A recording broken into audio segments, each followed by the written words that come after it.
تاکہ وہ وہاں سے اس ٹورزم کے ساتھ ان کے روزگار منسلک ہو سکے. ٹورزم کی ڈیولپمنٹ کے لیے جو بیسک چیزیں ہیں، جو ریکوائرمنٹس ہیں فارنرز کی، وہ آپ کی جو سوسائٹی ہے کشمیر کی، وہ ان چیزوں کو افورڈ کر سکتی ہے؟ اور اگر وہ نہیں کرتے تو کیسے ٹورزم پروموٹ ہو سکتی ہے؟ میں اس لیے کہہ رہا ہوں کہ آپ کو یہاں پہ ایسی ایجوکیشن دینی چاہیے، ایسے آپ کو ادارے بنانے چاہیے جو آپ کی یوتھ کو، پڑھی لکھی یوتھ ہے نا، یہی یوتھ جا کے وہاں پہ جب دبئی میں اور باقی دنیا میں، یو کے میں، یہی یوتھ، آپ کی یوتھ جو ہے تو وہاں تو جا کے سب کچھ کر لیتی ہے، یہاں کیوں نہیں کر سکتی؟ یہاں کر سکتی ہے. آپ کو اپنی یوتھ پہ اعتماد بھی کرنا پڑے گا، اور آپ کو اسٹیٹ لیول پہ پہلے وہ مواقع مہیا کرنے پڑیں گے، اور پھر وہ آپ کو ان کو پڑھانا پڑے گا. میں یہی کہہ رہا ہوں کہ آپ کو ایسے انسٹیٹیوشن بنانے پڑیں گے جہاں پہ آپ ان کو سکھا سکیں کہ آپ ٹورزم کو کیسے آگے لے کے جا سکتے ہیں. اس میں یعنی محنت تو عام آدمی ہی کرتا ہے نا، کمپنیاں تو بزنس کرتی ہیں، ٹھیک ہے وہ برین ہوتے ہیں، لیکن برین کسی اسٹیٹ سے بڑا برین تو نہیں ہوتا.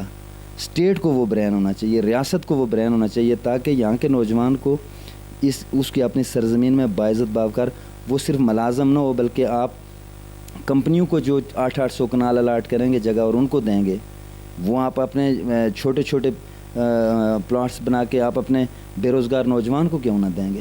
اور یہاں پہ اس کو گورنمنٹ سیکٹر میں پھر اس میں بزنس کرنے کے لیے آپ آسان اور بلا سود قرضے دیں، تاکہ وہ پھر وہاں پہ انویسٹمنٹ کر کے وہ وہاں پہ اپنا بزنس کر سکے. اور پھر اس کو سکھانے کے لیے میں یہی کہہ رہا ہوں کہ آپ کے ایسے انسٹیٹیوشنز ہونے چاہیے گورنمنٹ لیول پہ، ٹورزم ڈپارٹمنٹ وہ انسٹیٹیوشنز بنائے. پیپلز پارٹی کے ساتھ بے روزگاری کو ختم کرنے کے لیے کون کون سے منصوبے ہیں اس کے علاوہ، ٹورزم کے علاوہ؟ میں یہ سمجھتا ہوں کہ آزاد کشمیر میں تو ایک ٹورزم بڑی انڈسٹری ہے. میں یہی سمجھتا ہوں کہ ٹورزم کے ذریعے آپ اس کو کافی حد تک کنٹرول کر سکتے ہیں.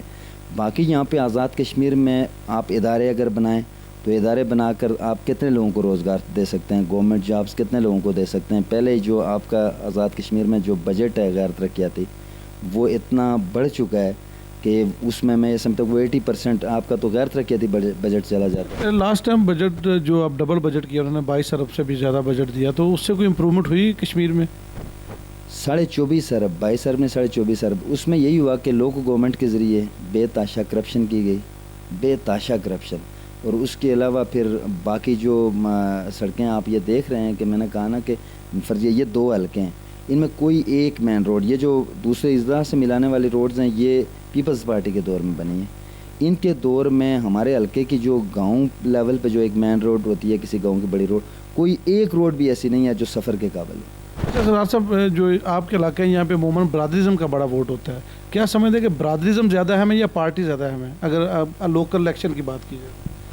دیکھیں، پہلی بات تو یہ ہے کہ میں یہ سمجھتا ہوں کہ جو پارلیمانی جمہوریت جو ہے، جو اس لیے آئی تھی، اس نے اس لیے آنا تھا، اس لیے پارلیمانی جمہوریت کے ذریعے یہاں پہ انتخابات کروائے گئے تاکہ 5 سال کے بعد لوگوں کو موقع دیا جائے کہ وہ ایشوز کی بنیاد پہ، جس طرح ابھی آپ ایشوز ڈسکس کر رہے ہیں نا، اب روڈ ہے، ایجوکیشن ہے، ہیلتھ ہے، روزگار ہے، یہ ایشوز ہیں، بجلی ہے، پانی ہے، یہ ایشوز ہیں کہ سیاست ہمیشہ ایشوز کے گرد ہوتی ہے.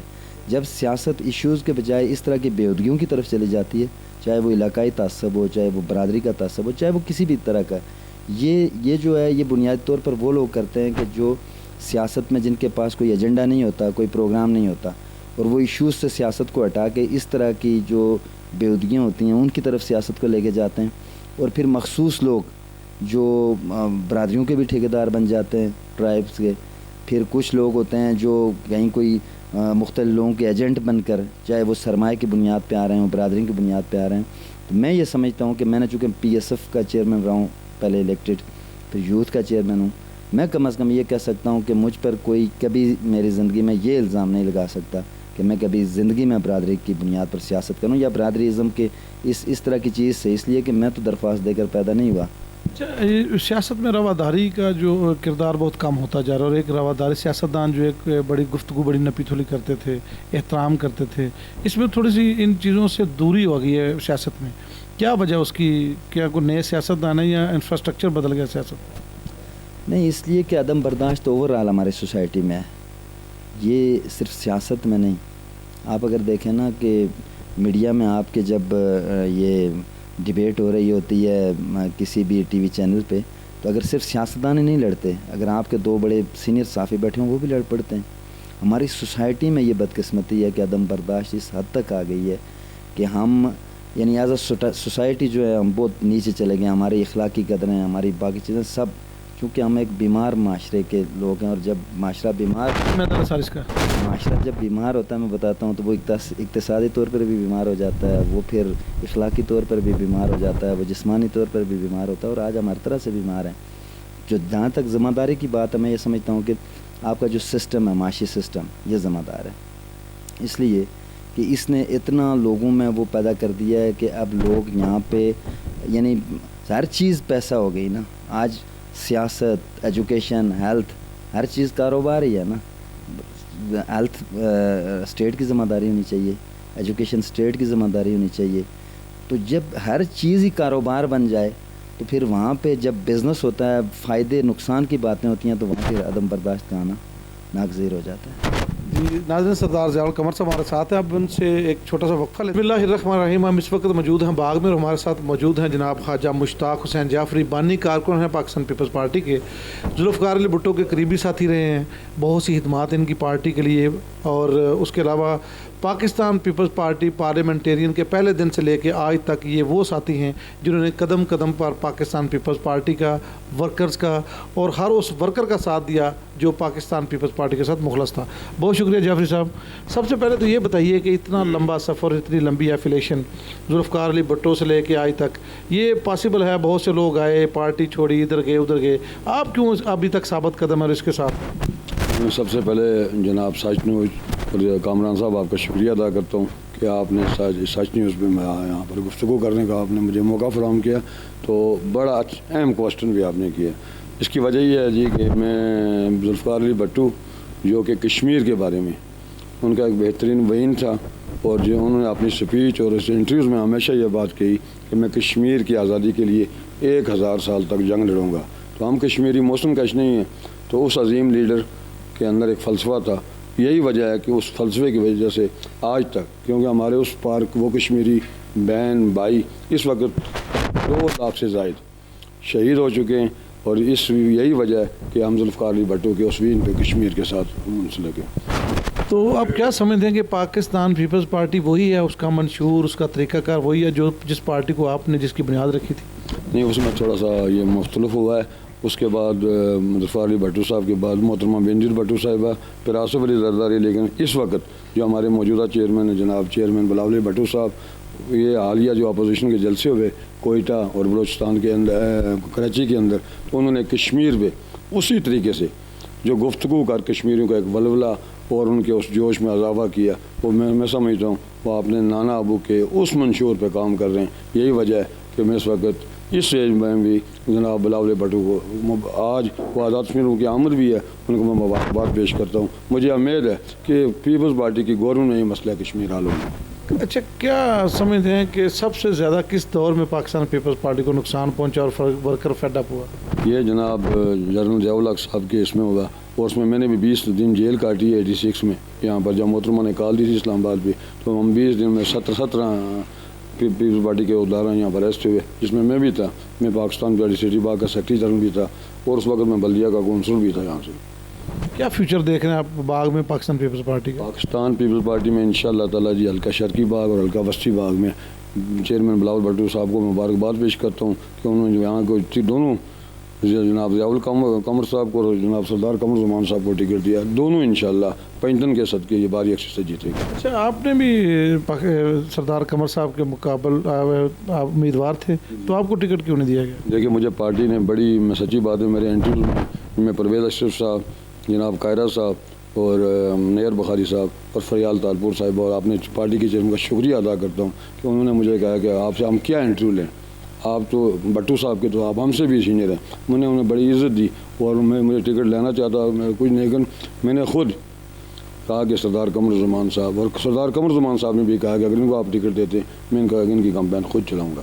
تو ظاہر ہے انہوں نے اتنی بڑی بات کی تو ٹکٹ سردار قمر زمان صاحب کو ملا، اور مجھے امید ہے کہ مجھے پارٹی انشاءاللہ اس کے مقام مطابق ایڈجسٹ میری کرے گی، کیونکہ میری خدمات ہی ایسی ہیں. تو پارٹی میں جو خدمات ہیں، کیا اقدامات کرنے چاہیے پاکستان پیپلز پارٹی کو فعال کرنے کے لیے، مزید مؤثر کرنے کے لیے؟ کیا سمجھتے ہیں کیا کمی ہے کیا اس میں تنظیم سازی کو سر نو کرنا چاہیے یا کس طرح کی حکمت عملی اپنانی چاہیے کشمیر میں اس کو فعال کرنے کے لیے؟ لیکن جی اس بارے میں نے 3 مہینے پہلے اپنے پارٹی کے چیئرمین کو ایک لیٹر لکھا تھا اور اس میں نے کہا کہ وارڈ سطح پر تنظیم سازی ہونی چاہیے اور میں مطالبہ کرتا ہوں کہ اگر سردار قمرالزمان صاحب کو پارٹی کا صدر بنایا جاتا، سردار قمرالزمان صاحب میں یہ خوبی ہے کہ وہ پورے آزاد کشمیر کے اندر اس پارٹی کو منظم کرتے. میں معذرت کے ساتھ اکبر صاحب تھوڑے سے کمزور صدر ہے اور اس لیے کہ انہوں نے اس طریقے سے، میں سچی بات ہوں مجھے نہیں جانتے، وہ ٹکٹ ہولڈر ہے اور بانی بھٹو صاحب کا دوست ہے، مجھے لطیف اکبر صاحب ذاتی طور پہ نہیں جانتے، انہوں نے پھر وارڈ سطح پہ کیا تنظیم سازی کی ہوگی. اور میں مطالبہ کرتا ہوں، میں نے چیئرمین بلاؤ مجھے پارٹی کا صدر بنایا اس لیے کہ میری پارٹی کی خدمات ہیں، ان سے تو میں زیادہ بہتر میں ورک کروں گا جناب. آپ نے خواجہ مشتاق جعفری صاحب کی گفتگو سنی. جعفری صاحب ایک پرانے ورکر، ان کا یہ مطالبہ ہے کہ ان کو پاکستان پیپلز پارٹی کشمیر کا صدر بنایا جائے اور وہ یہ دعویٰ کر رہے ہیں کہ اگر ان کو صدر بنایا جائے گا تو وہ باغ میں اور خاص کر کشمیر میں نہ صرف پارٹی کو فعال کریں گے بلکہ منظم بھی کریں گے اور ایک بہترین انفراسٹرکچر بنا کر قیادت کو مطمئن بھی کریں گے. ہم اس وقت موجود ہیں ضلع باغ میں اور ہمارے ساتھ موجود ہیں امیدوار LA-16 باغ شرقی جناب سردار قمرالزمان صاحب. کسی تعارف کے محتاج نہیں، پاکستان پیپلز پارٹی کا تعارف ہیں کشمیر میں بھی اور پاکستان میں بھی، اور بہت بڑا نام ہے پاکستان میں اور کشمیر میں، بے شمار خدمات ہیں ان کی حلقے کے لیے. آج ہم ان سے بات کریں گے اور پوچھیں گے کہ یہ جو الیکشن کو ڈیلے کیا گیا اور بہت کم ٹائم دیا گیا ہے وہ کس حد تک اثر انداز ہوگا، یہ کیا حکمت عملی ہے؟ اس سے پہلے کبھی اس طرح کی پریکٹس تو نہیں کی گئی؟ نہیں، اصل میں جن لوگوں نے ڈیلے کیا ان کو فائدہ نہیں ہوا. ایک تو بیچ میں وہ کرونا کا چکر ڈال دیا گیا. اگر وہ کرونا کا چکر 15 20 25 دن نہ ہوتا پھر بھی ہم کمپین، لیکن ہم نے ماشاءاللہ کمپین چلا لی. میں مطمئن ہوں ہم تھوڑا سا اسٹیشن ہمارا رہتے ہیں وہ میں 5-7 دن میں مکمل کر لوں گا. تو اس سے جنہوں نے کیا ڈیلے ان کو کوئی فائدہ نہیں ہونے والا. سوچ ضرور ہوئی ہوگی لیکن کوئی فائدہ نہیں ہوگا. سمجھتے کہ پاکستان پیپلز پارٹی نے یہاں پہ ٹکٹوں کی تقسیم ہے، جو کہ آپ بھی اس حصہ ہیں اس مرکزی کابینہ کا جس میں ٹکٹوں کی تقسیم ہوئی، تو آپ سمجھتے ہیں کہ میرٹ پہ ٹکٹوں کی تقسیم ہے یا وہ اقربا پروری کا جو ایک سسٹم چل رہا ہے پاکستان میں کسی حد تک یہ نقصان دہ اور اس میں ڈی میرٹ جب کر کے ڈیزرونگ امیدواروں کو ٹکٹ نہیں دیے جاتے تو اس کا خمیازہ آٹومیٹکلی پارٹی کو بھگتنا پڑتا ہے. تو پیپلز پارٹی نے کس حد تک ان چیزوں کا خیال رکھا؟ میں کہتا ہوں واحد پیپلز پارٹی ہے جس نے میرٹ پہ ٹکٹ دی ہے، جمہوری طریقے سے دیے. میں اس بورڈ کا حصہ تھا. ہم نے جہاں راجہ پرویز شریف بیٹھے تھے، فریال تالپور بیٹھی تھیں، جہاں قمرالزمان قاہرہ، سیکرٹری جنرل بخاری، وہاں چودھری مجید جاکبان سب برابر بیٹھے تھے. ہم سب کی رائے کی ایسی اور ہماری رائے سے پیپلز پارٹی سے اس وقت جو میں اس بورڈ میں بیٹھا ہوں، پہلے والے بورڈ میں بیٹھا تھا پچھلی دفعہ جب بلاول بھٹو تھے اس وقت بھی میں بیٹھا ہوں. آج بھی وہی چیئرمین تھے لیکن چونکہ انہوں نے اس پہ ویڈیو لنک پہ کیا تھا. پیپلز پارٹی سے جمہوری فیصلے، صحیح فیصلے کسی جماعت نے نہیں کیے، باقی نے تو کس طرح سے کیے ہی نہیں. پیپلز پارٹی واحد تھی جس سے سارے جینون پولیٹیکل ورکرز کو اپنے لوگوں کو ٹکٹ دیے. اس میں کوئی شک نہیں کہ کچھ 2-4 امیدوار آپ کہہ سکتے ہیں کہ یہ کمزور ہیں، لیکن وہ جینون پولیٹیکل ورکر تھے. کوئی ایسا ورکر کیا فیوچر دیکھ رہے ہیں آپ پاکستان پیپلز پارٹی کا کشمیر میں؟ کتنی متوقع سیٹیں آپ لے سکتے ہیں؟ فیوچر تو میں دیکھ ہی پیپلز پارٹی کا رہا ہوں، اس لیے کہ باقی کسی جماعت کا فیوچر ہے نہیں. نواز شریف علی کا فیوچر آپ دیکھتے جا رہے ہیں، ختم ہوتا جا رہا ہو جائے گا، آپ جلدی دیکھ لیں گے. اور PTI جو ہے اس کا فیوچر میں پاکستان میں نہیں دیکھ رہا، لہٰذا پاکستان میں نہیں ہے تو یہاں بھی نہیں ہوگا. وہاں ہے وہ تو بالکل ہی جلدی ہی چلی جائے گی. لہٰذا آنے والا فیوچر پاکستان میں پیپلز پارٹی کا دیکھ رہا ہوں، آزاد کشمیر میں پیپلز پارٹی کا دیکھ رہا ہوں. فیوچر پیپلز پارٹی کا ہے. سردار صاحب یہ بتائیے کہ آپ نے اب لوگوں کے پاس جاتے ہیں، کشمیر میں ابھی تک کس طرح کے مسائل کا سامنا ہے لوگوں کو؟ جو لوگ آپ سے ڈیمانڈ کرتے ہیں کو کس نوعیت کے مسائل ہیں لوگوں کے؟ دیکھو، میں نے شروع جب میں وزیر بنا تھا تو میں نے ایجوکیشن ڈپارٹمنٹ لیا تھا اور ہم نے تعلیم کو اللہ کے فضل و کرم سے بہت اس میں ترقی کی اور ہم پاکستان میں پہلے نمبر ہیں لٹریسی ریٹ میں. ہم دوسرے نمبر پہ میرے پاس ہیلتھ تھا. ہیلتھ میں بھی ہم نے بہت محنت کی، ہیلتھ میں بھی ہم پاکستان میں پہلے نمبر پہ تھے. اور یہ میں نے دنیا نیوز کا جو ایک پروگرام تھا مذاکرات، اس میں نے بتایا تھا نعمان صاحب کو، نعمان جو میزبان ہوتے تھے ان کو، میں کہا ہم ہیلتھ ایجوکیشن اور ہیلتھ دونوں میں نمبر 1 ہیں.